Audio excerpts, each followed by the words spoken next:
বিয়ের আগেই ঘুমের ঔষধ খেয়ে সুইসাইড করার চেষ্টা করলো প্লুটো।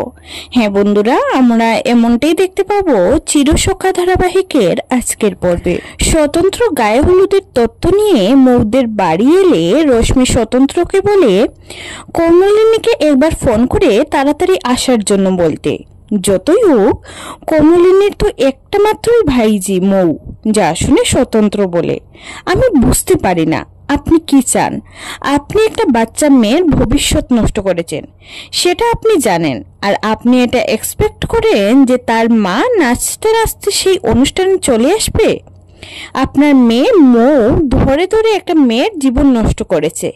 একটা মেয়ে চোখের জলে ভাসছে, আর এদিকে আর একটা মেয়ে আনন্দে ভাসছে, আর সেখানে তার মা হাসতে হাসতে চলে আসবে, আর এটা আপনারা আশা করছেন? অপূর্ব।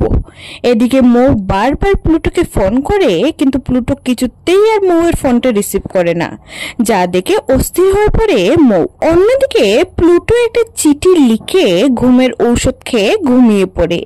এদিকে বাইরে প্লুটোর বন্ধুরা এসে ডাকতে শুরু করে। অনেকক্ষণ ডাকাডাকির পরও প্লুটোর দরজা খুলছে না দেখে স্বতন্ত্র জিজ্ঞাসা করে, কি হয়েছে?